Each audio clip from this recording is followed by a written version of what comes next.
Okay. He started off with crime. Right. Meghan did to Thomas Markle is shameful to me. Look, I don't know the guy. I don't know really what was there. Maybe he did sell some photos. I do believe it's your father. I understand maybe you're not that close. Maybe he did go crazy. Maybe Thomas, or I don't know, maybe some of them aren't being fully honest. I don't personally believe that, but even if they did, just humor me for a second. It's your father. That's crazy. As the father, the man who raised her solo when her mum ditched her during her teenage years, literally has his leg chopped off. Meghan Markle, Thomas's devastated daughter, simply posting on X, "Fuck you, Meg." I mean, essentially infiltrated by a very ambitious actress. Meghan released her Family Less holiday special. She says the special features friends who feel like family, which is convenient because she's running out of the other kind. Of course, Thomas Markle, there are some developments in his health care around his being hospitalized. I saw that Meghan Markle had posted an alert on her Instagram page, and I thought maybe she's finally embraced humanity. Maybe this is a message to her father. Maybe she is finally going to let bygones be bygones and reunite with the man who raised her, and that before she met Prince Harry, she truly loved. And it seems like that lady is a temptress. Meghan to reach out to her father. Well, you know, your stint on Colbert last night kind of came off as pretty callous, so it's the least you could do. But he's still a good-looking guy. I'd say that Thomas Markle actually was bullied more by the British media than what Meghan, his daughter, was. And they've added to it. But to be posting, still careering ahead with this, oh, buy my chocolate, buy my jam, buy this. And Thomas Markle, let's be realistic, there is a chance that he may not pull through. Being a member of the royal family, and yet they've trademarked apparently sort of their brand, Duke and Duchess of Sussex, and American wanky doodle of a woman of American heritage with her black mama who doesn't really understand who she is, what this woman has done, because we all know, if you haven't heard, Thomas Markle Sr. has been hospitalized. He's in ICU. And let me just give you the update that has come across about him. He is going to have his leg amputated. Actually, it's already been amputated. I don't care how crazy they are. If they're capable of that. Tragic news broke this week. The kind of news that stops people cold. Meghan Markle's father, Thomas Markle, had his left leg amputated in an emergency surgery in the Philippines. Doctors said it was life or death. Infection was spreading fast. He was rushed in, unconscious, fighting for every breath. And while all of this was happening, while a man who once worked 2 jobs to pay for his daughter's future lay on a hospital table. Oh my God, and you know it's coming from him. Meghan Markle's father, Thomas Markle, is undergoing leg amputation in the Philippines. What's Meghan Markle doing about it? Meghan Markle's father, Thomas, is in intensive care after emergency surgery. According to his son, Thomas Jr., he was undergoing scans and the doctors said his life was in imminent danger. You know, like the Meghan Markle. Meghan was online, smiling, promoting her new chocolate bars like it was just another day in Montecito. That contrast hit the world like a punch to the chest, and that's exactly what made Joe Rogan react the way he did. He didn't sugarcoat it. He didn't dance around it. He said what millions were thinking. If you can ignore your own father when he's losing his leg, something is seriously wrong. Because this isn't a PR mistake. This isn't a misunderstanding. This is a moral failure, broadcast in real time. That last comment, wow. I mean, I understand the anger, but the yacht comment, wow. Yeah, I mean, you would be angry, you'd be furious. I mean, I did wonder when Thomas Jr. and Thomas Sr. said they were going to the Philippines. I often wondered if they were going there because of the medical care. That guy is on the edge. He's 81 years old. He loved his daughter. They were very close. She hasn't spoken to him for 7 years. We're looking for Meghan Markle now in her father's hour of need for a slither of humanity. Get in touch, reach out. A father suffers one of the most traumatic medical events a person can face, and his daughter, one of the most famous women on earth, simply looks away. And that's where this story truly begins. Thomas Markle didn't lose his leg because of age or slow decline. He lost it because everything went wrong fast. According to doctors in the Philippines, The tissue in his lower leg turned blue, then black, in a matter of hours. A blood clot cut off circulation so severely that surgeons had no choice. It was amputation or death. There was no time for long debates, no time for second opinions. They moved immediately, fighting the clock. And through all that chaos, one thing was painfully clear. Thomas wasn't surrounded by support. On the edge, doctors have told him he may not survive. So what we're looking for here, Kinsey, you can't blame Meghan, reluctantly, you can't blame Meghan for the fact Netflix released her show today. She wouldn't have known anything. That was just an unhappy coincidence, but the optics look bad. He didn't have a medical team funded by a wealthy daughter. He didn't even have access to the kind of world-class care he would have received in the United States. He had his son, Thomas Jr., and a stressed hospital staff doing their best with limited resources. Imagine waking up from surgery and realizing a part of your body is gone forever. Imagine facing that moment without your daughter. The daughter you raised alone when her mother walked away. The daughter whose entire Hollywood career you helped fund. The daughter you thought you'd walk down the aisle. But what made this whole situation even worse was the silence. No call, no visit, no message, nothing. To Thomas, this wasn't just a medical emergency. It was confirmation that his daughter truly meant it when she told the world he was dead to her. Thomas Jr. went on to say that the seriousness of the situation, saying that there's no option. He was told that the leg had to be removed and it was a case of life or death. He also added one of his doctors said that the next 2 or 3 days are critical. They are worried about infection setting in, sepsis, or gangrene, and the flesh was black and dying. It didn't take long for people to realize this wasn't just another headline about Meghan Markle. This was different. This was personal and painfully revealing. Because for 7 long years, Meghan had every chance to fix things with her father. Every holiday, every birthday, every moment when a simple call could have changed the entire direction of their relationship. But she didn't. Instead, she built a new life where Thomas Markle didn't exist. No introduction to Harry, no meeting before the wedding, no seat saved for him at the ceremony, no photo with the grandchildren he always dreamed of holding. She erased him quietly, and then publicly. And now, as the man who raised her fought for his life, people saw the truth they had tried to ignore. Meghan talks endlessly about compassion, kindness, and chosen family. It's about family. One longtime friend confided, Thomas has been through strokes, heart attacks, and more. The man has survived Hollywood-level drama, but this time it does not look good. Sources also told me Thomas moved to the Philippines partly to escape the constant reminders of estrangement. Every day there was a story about Meghan and Harry. This is a moment where Meghan can choose silence or family. Yet abandoned the person who gave her everything when she had nothing. It's not the amputation alone that turned the public against her. It's the timing. It's the silence. It's the coldness. They saw her smiling on camera, selling holiday treats, acting out skits about family and togetherness, while her real father lay in a hospital bed, missing a leg. Hypocrisy hits differently when a life is on the line. When people talk about Meghan's fallout with her father, they usually point to the staged paparazzi photos before the royal wedding. But the deeper you look, the stranger the story becomes. Because the photographer involved wasn't just some random freelancer. He had ties to both Meghan and Thomas. They had even been friendly at one point, working on small projects together. My point is, though, when she shared those pictures of the videos of Harry on the TV last night today, she must have known about her dad. So she's done that after she knows that her dad is fighting for his life. Is that the chronology? Is that the chronology? Is that what we're saying here? That is yes. That raised a question many are now asking out loud. Did Meghan use the scandal as a convenient exit? Some believe she needed a reason, a believable excuse, to cut off her father before the biggest moment of her life. Thomas knew too much about her real upbringing.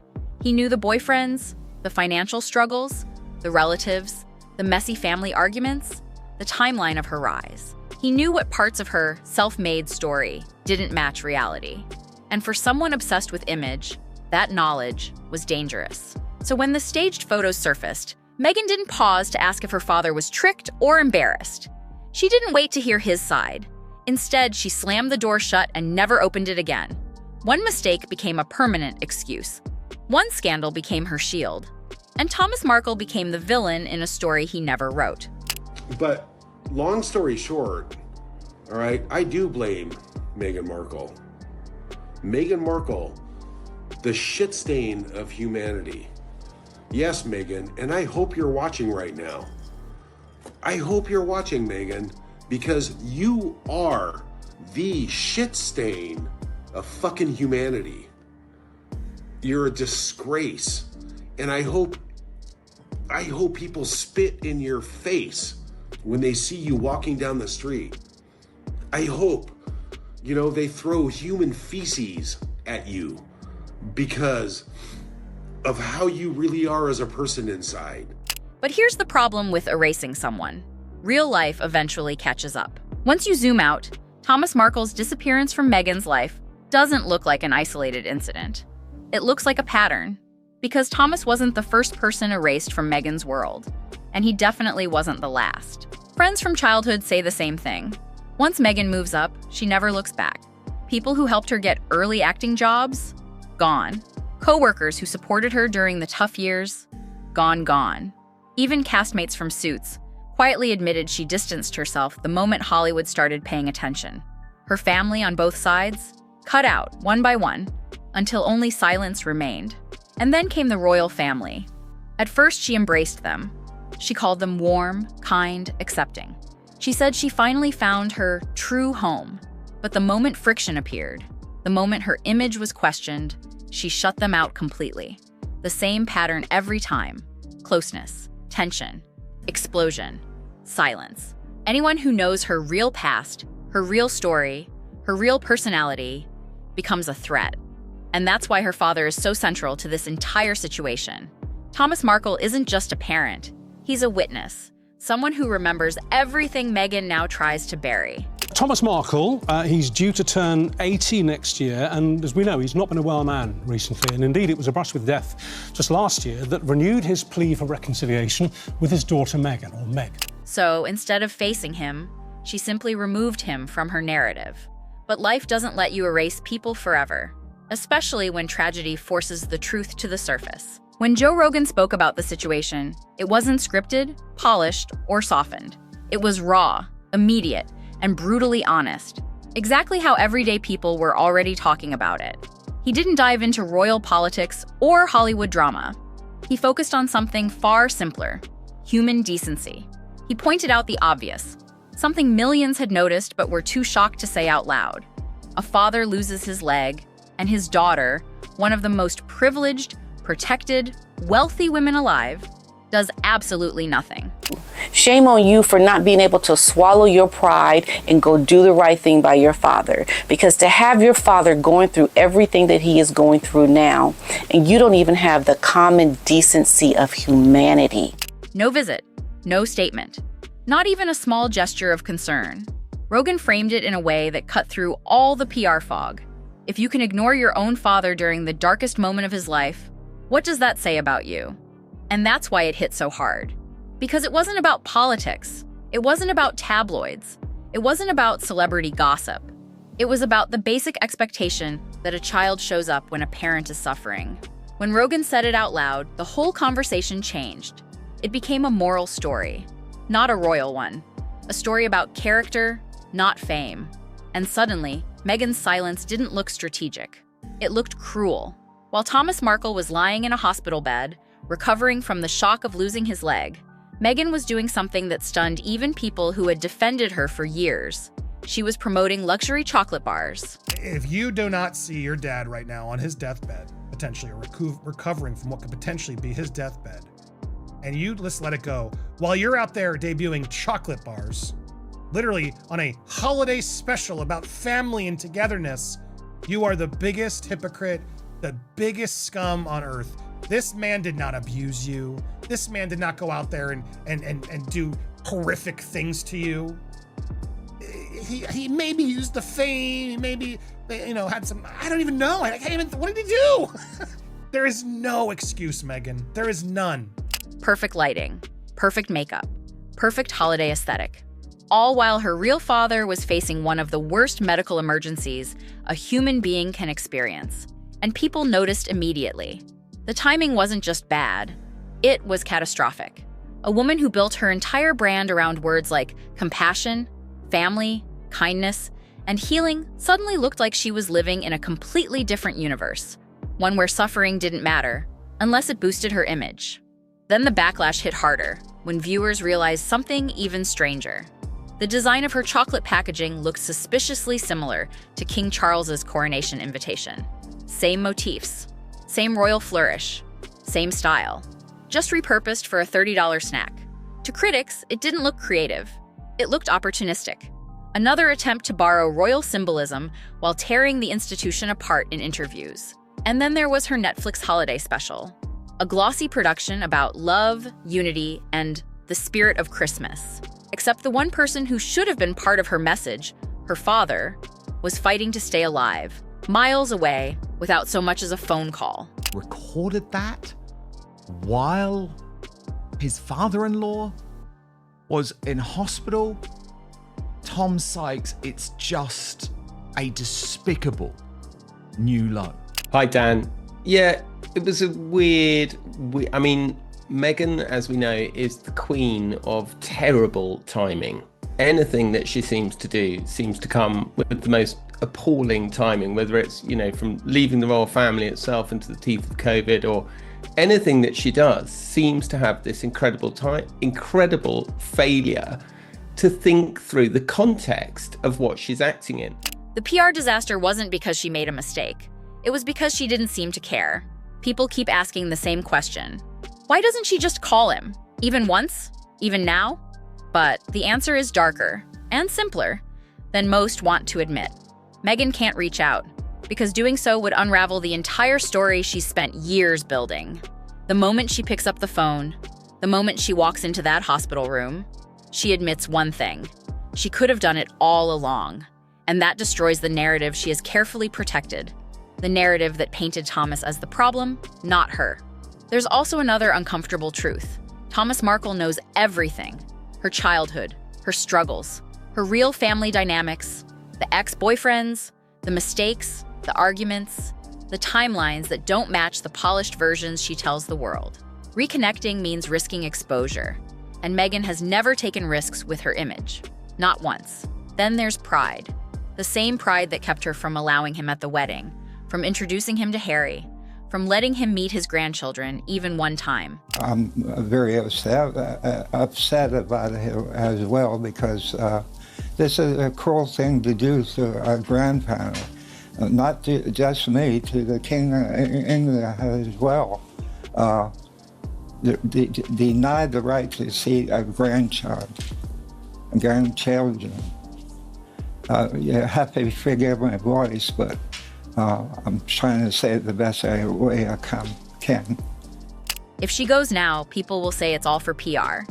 If she stays away, people will call her heartless. Either way, she loses. So she chooses silence. The one choice that protects her, even if it destroys what's left of him. Every celebrity has scandals. Every public figure faces backlash. But what Meghan is dealing with now isn't a PR issue. It's a moral collapse that people aren't willing to excuse. For years, she managed to survive controversy after controversy. The Oprah interview, the Netflix series, the Spotify drama, the South Park mockery, the constant fights with the royal family, even the strange back and forth about her children's place in the monarchy. But abandoning a father who just lost his leg? That hits people in a place no PR team can repair. This isn't political. This isn't royal gossip. This is basic humanity. People are openly saying they're done with her, done with the excuses, done with the contradictions, done with the public speeches about compassion from someone who can't show it behind closed doors. And the timing is brutal. Her new brand needs support. Her new projects need viewers. Her Hollywood comeback depends on likability, something she's rapidly losing. Worse, the royal family is facing pressure to act. Commentators across the UK and the US are demanding that King Charles finally remove their titles. Even people who once felt neutral now say the couple no longer represents the values the monarchy stands for. If Thomas dies without ever hearing her voice again, the public won't forgive her. Ever. we said, I mean, that's stone cold, isn't it? To ghost him in the way that she's done it. We know that obviously because of Harry as well. He confirmed it when, I think it was Netflix, when he said that Meghan lost her dad, and everybody was like, he's still alive. He's doing absolutely everything he can. And people turned against Thomas. Some people did, because they were like, oh, but he keeps running to the media. This is a man that couldn't understand why his daughter had completely ghosted him. He couldn't understand why his son-in-law never wanted to meet him. This scandal is different. It sticks, it scars, and it might be the one thing she can't outrun. In the end, this story isn't really about fame, royalty, or Hollywood. It's about the one thing every person understands: how you treat the people who raised you. Thomas Markle wasn't perfect. No parent is. But he worked long hours on movie sets to pay for Meghan's education. He used his industry connections to help her get her first break. He covered her bills when she struggled. He believed in her long before the world ever knew her name. And now, as he wakes up from an amputation, he still hasn't heard from her. No phone call, no text, not even a private message wishing him strength. He's not asking for fame. He's not asking for money. He's not asking for apologies. All he ever wanted was to meet his grandchildren before his body gave out. But Meghan's silence made that dream impossible. Life has a cruel way of revealing who we really are. You can rehearse a speech, polish a brand, script a Netflix special, but you can't fake empathy when someone is suffering. This moment will follow Meghan everywhere. Every interview, every event, every new project she launches. People won't forget the Christmas season when she chose chocolate bars over her dying father. Because sometimes the biggest scandals aren't created by what you do, but by what you refuse to do. And that's the part of her story she can never erase. If this shocked you as much as it shocked the rest of the world, don't leave without telling me what you think. Drop your comment, share this video with someone who needs to see the truth, and make sure you're subscribed, because this story is far from over.